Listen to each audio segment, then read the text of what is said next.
নমস্কার, বাংলা জ্ঞান হাব চ্যানেলে আপনাদের সকলকে স্বাগত।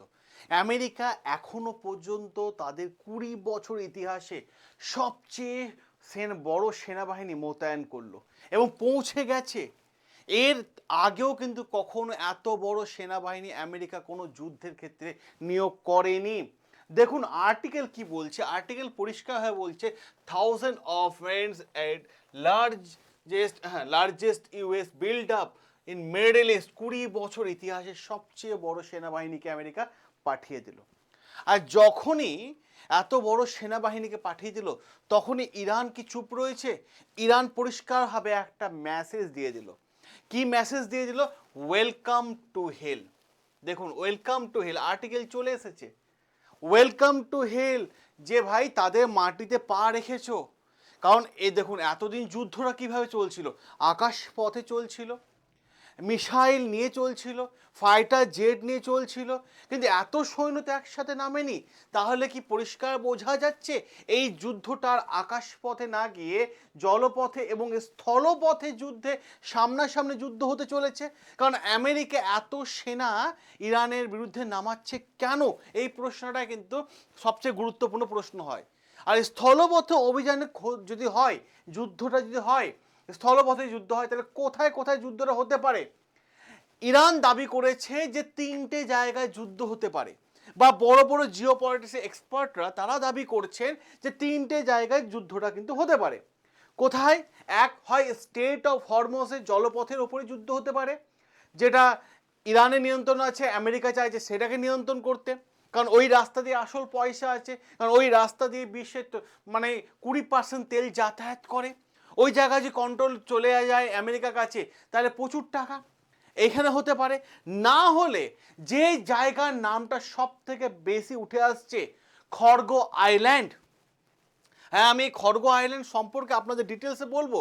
খড়গ আইল্যান্ডও হতে পারে, না হলে ইরানে কোনো একটা বৃহত্তর অংশ দখল করার জন্য সেইখানেই যুদ্ধটা হতে পারে।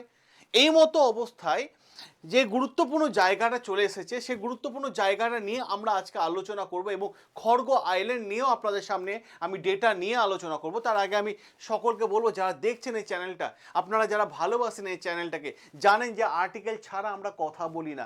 আর্টিকেল আছে, আমরা আপনাদের সাথে আলোচনা করবো, আর্টিকেল থাকবে না, কথা বলবো না। সো একটাই কথা রিকোয়েস্ট আপনাদের উদ্দেশ্যে, যারা দেখছেন চ্যানেলটাকে, যদি ভালো লেগে থাকে ভিডিওটাকে অতি অবশ্যই লাইক করে নেবেন, আর চ্যানেলটাকে অতি অবশ্যই সাবস্ক্রাইব করে নেবেন। যদি মনে হয় যে হ্যাঁ আর্টিকেল নিয়ে আপনাদের সামনে আলোচনা করার দরকার আছে, তাহলে অতি অবশ্যই চ্যানেলটাকে সাবস্ক্রাইব করে নেবেন। আসুন আমরা এই আর্টিকেলটা নিয়ে আলোচনা করে নিই। দেখুন এই যে বিষয়টা হয়েছে, যেখানে পরিষ্কারভাবে ইরান এতগুলো যখন আমেরিকা সেনা নামিয়েছে, মোতায়েন করছে, তখন ইরান জানিয়ে দিয়েছে যে ভাই ওয়েলকাম টু হেল, তোমরা যদি আসো, নরকে তোমাদের জন্য স্বাগত, নরক তোমাদের জন্য অপেক্ষা করছে। কেন, কি বলছে দেখুন, এখানে বলছে যে যদি আসো তাহলে কফিন কফিন হয়ে তোমরা ফিরবে, হেঁটে আর ফিরতে পারবে না, কফিনে তোমরা ফিরবে, এরকম ধরনের কথাবার্তা বলে দিয়েছে কে?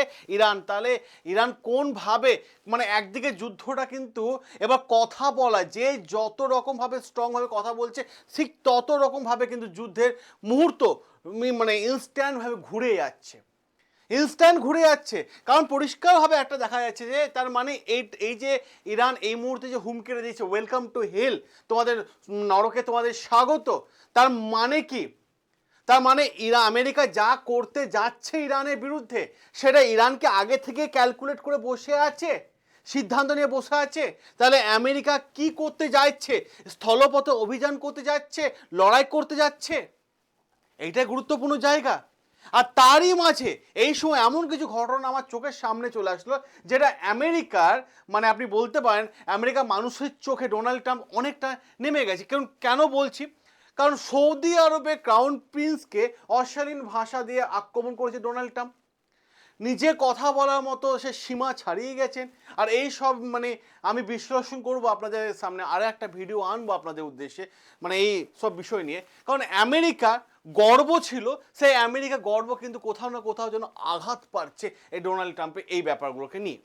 অপরদিকে যদি আমরা আরো একটা বিষয় দেখি এই মুহূর্তে, এদিকে ইরান বলছে ঠিক আছে তোমাদের সেনা এসে গেছে, কোনো অসুবিধা না, আসতে দাও, যত আসবে ততই লড়াইয়ের ময়দানে দেখা হবে। এখনো পর্যন্ত প্রায় প্রচুর সেনা নেমে গেছে, বলছে ট্রিপল জাহাজের মাধ্যমে আসছে, এবং যদিও ট্রিপল জাহাজের মাধ্যমে আগেই এসে গেছে 27 মার্চ, তারপর 29 মার্চ সেটাকে প্রকাশ করা হয়েছে যে হ্যাঁ ট্রিপল জাহাজের মাধ্যমে 1500 সেনা পাঠিয়ে দেওয়া হয়েছে। জলপথ সেনা এখনো পৌঁছে গেছে, সেটা পুরোপুরি রুট মার্ক করছে আমেরিকা, সম্পূর্ণভাবে ফাইটার জেটের সঙ্গে, ফাইটার জেটের এক্সপার্টদের সাথে কথাবার্তা বলা শুরু করে দিয়েছে। আর এর জন্য কি ডোনাল্ড ট্রাম্প বলেছিলেন যে 6 এপ্রিল পর্যন্ত যুদ্ধ বিরতি স্থগিত রাখতে? কারণটা কি তাহলে এবার যে দেখা যাচ্ছে সেনা মোতায়েন হচ্ছে, তাহলে এখানে কি ডোনাল্ড ট্রাম্প বড় কোনো আক্রমণের কি পরিকল্পনা করছেন? এটা একটা গুরুত্বপূর্ণ জায়গায় চলে আসে, প্রশ্নটা গুরুত্বপূর্ণ জায়গায় চলে আসে। কারণ ইউএসএ মানে যদি দেখা যায় সেন্টকমে যদি আপডেট দেখেন, সেখানে বলা হচ্ছে ইউএসএস ট্রিপল পৌঁছে গেছে প্রায় 3000 সেনা নিয়ে, 3000 সেনা নিয়ে পৌঁছে গেছে। আর এরই সাথে সাথে বেশ কিছু জাহাজ করে তাদের অস্ত্র পৌঁছে গেছে। তার মানেটা কি? তার মানে বড় কিছু কি হতে যাচ্ছে? এটাই মানে ক্লিয়ার। তাহলে আবার কি স্থলপথে আমেরিকা ইরানের সাথে যুদ্ধে জড়াতে চলেছে? আর এইখান থেকেই পত্রিকাগুলো মানে বিভিন্ন নিউজ পেপারগুলো পত্রিকাগুলো লেখা শুরু করেছে, তাহলে এই যুদ্ধটা, স্থলপথের যুদ্ধটা কি খড়গ আইল্যান্ডে হবে? এবার কেনই খড়গ আইল্যান্ডের নাম উঠে আসছে বলুন তো? খড়গ আইল্যান্ডের নাম উঠে আসছে তার পেছনে কারণ হচ্ছে ইতিহাস জানতে হবে। আপনাদের চলুন এর ইতিহাস নিয়ে যায়। দেখুন, যদি ইরান মুকুট হয় না, তাহলে খড়গ আইল্যান্ড হলো কোহিনূর। কেন বললাম এত দামি কথা? কারণটা হচ্ছে এই খড়গ আইল্যান্ডের মধ্যে আছে, ইরানের শহর থেকে একটু দূরে এটা আইল্যান্ড, ঠিক আছে, এখানে আছে প্রায় 3 কোটি ব্যারেল তেল স্টোর করে রাখা আছে। সংখ্যাটা কম নয়, 3 কোটি ব্যারেল তেল। বলা হচ্ছে ইরান 90% তেল এখান থেকে বিশ্বের বিভিন্ন দেশকে পৌঁছে দেয় এবং বিক্রি করে প্রফিট কামায়। এবার ভাবুন, যে ভেনেজুয়েলাতে সবথেকে বেশি তেল আছে, সেই ভেনেজুয়েলার প্রেসিডেন্ট এবং প্রেসিডেন্টের ওয়াইফ নিকোলাস মাদুরো এবং তার ওয়াইফকে রাতারাতি আমেরিকা তুলে নিয়ে আসলো এবং আমেরিকার নিজের কোম্পানিগুলো ভেনেজুয়েলাতে পাঠিয়ে দিল। এবার প্রশ্ন হচ্ছে, বড় বড় পত্রিকায় লেখা হচ্ছে, জিওপলিটিক্স এক্সপার্টরা মানে অ্যানালাইসিস করছে যে এই যে সেনা মোতায়েন করা হচ্ছে, তাহলে খড়গ আইল্যান্ডকে দখল করার জন্য কি না এই যুদ্ধটা কি খড়গ আইল্যান্ডের মধ্যে হবে, যেখানে 90% তেল ইরান বিশ্বের বিভিন্ন দেশকে বিক্রি করে থাকে, রপ্তানি করে থাকে। আর এই খড়গ আইল্যান্ডে যদি হামলা হয় বা আগুন লাগে, তাহলে নিউক্লিয়ার বোমার থেকেও বেশি, হ্যাঁ নিউক্লিয়ার বোমার থেকেও বেশি ধ্বংস হতে পারে। ভাবুন এবার, কারণ এটা হলো ইরানের লাইফ লাইন। আর যদি এটা দখল করে নেয়, তাহলে ইরানের একদম মেরুদণ্ড ভেঙে যাবে, ইরান রপ্তানি, তেল রপ্তানি একদম বন্ধ হয়ে যাবে, অর্থনীতি একদম শেষ হয়ে যাবে। আর অর্থনীতি শেষ হয়ে গেলেই বা সব শেষ। তাহলে এই জায়গায় কি দখল করতে চাইছে? কারণ বিশ্বের তেলের এই মুহূর্তে 11.8% ইরানের কাছে আছে, 11.8%। আর তার 90% তেল এই খড়গ আইল্যান্ড দ্বীপ থেকে ইরান বিশ্বের বিভিন্ন দেশকে সাপ্লাই দেয়। আর এখানে আক্রমণ করা মানে বিশ্বের তেলে হাহাকার পড়ে যাবে। ভাবুন, গোটা বিশ্বের তেলে হাহাকার পড়ে যাবে। আর এই পরিস্থিতিতে জাহাজে ইন্স্যুরেন্স, ইরান ভালো এখানে প্রফিট করছে, কারণ যে সমস্ত জাহাজ এখান থেকে মাল মানে তেল নিচ্ছে, তাদের ইন্স্যুরেন্স করে তেল নিয়ে যেতে হয়। এক জায়গা থেকে আরেক জায়গায় তেল নিয়ে গেলে ইন্স্যুরেন্স করে নিয়ে যেতে হয়। তো ইরান নিজের কাছ থেকে তেল নিচ্ছে, এবার ইরান ইন্স্যুরেন্স করিয়ে দিচ্ছে, 400% ইন্স্যুরেন্সের পরিমাণ বাড়িয়ে দিয়েছে ইরান। ভাবুন, তাহলে প্রতি জাহাজ পিছু 17 ভারতীয় টাকায় 17.5 কোটি টাকা করে টোল নিচ্ছে কে? ইরান। তাহলে ফলে ইরান লাভের অবস্থান এখন 17.5 কোটি টাকা। ভাবুন সংখ্যাটা। তাহলে কি এই যুদ্ধটা কি খড়গ আইল্যান্ডে হতে যাচ্ছে? কারণ আমি আপনাদের বেশ কয়েকটা কথা বলি এবার যুদ্ধের পরিস্থিতি নিয়ে।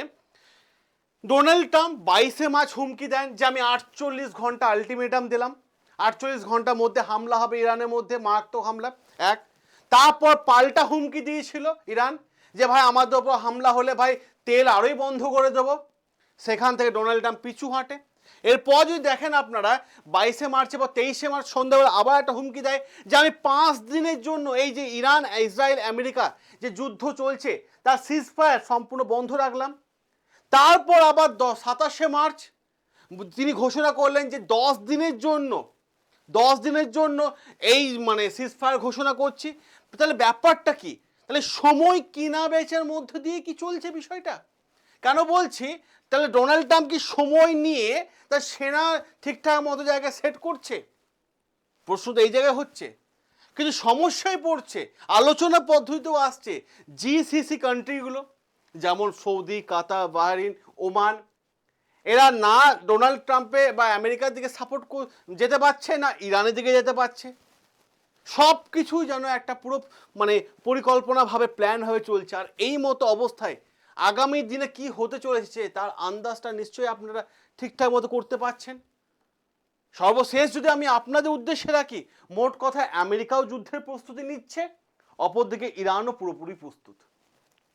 তাহলে এই যুদ্ধটা কি খড়গ আইল্যান্ডে হতে চলেছে, নাকি স্টেট অফ হরমুজের হতে চলেছে, নাকি ইরানের কোনো বড় সড়ো জায়গা দখলের জন্য হতে চলেছে? এই প্রশ্নটা আমি আপনাদের উদ্দেশ্যে রাখলাম।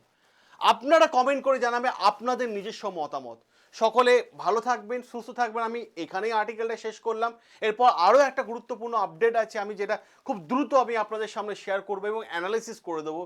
দেখা হবে আপনাদের সাথে নেক্সট আর্টিকেলে। আর হ্যাঁ, যদি মনে হয়ে থাকে যে এতটুকু আপনি নতুন ইনফরমেশন পেলেন, তাহলে বুকে হাত রেখে চ্যানেলটাকে সাবস্ক্রাইব করে নেবেন, ভিডিওটা লাইক করে দেবেন এবং সকলে কম বেশি ফেসবুক হোয়াটসঅ্যাপে আছেন শেয়ার করে দেবেন, মানুষ যাতে আরও জানুক যে বর্তমান যুদ্ধের আপডেট কী কী আসছে।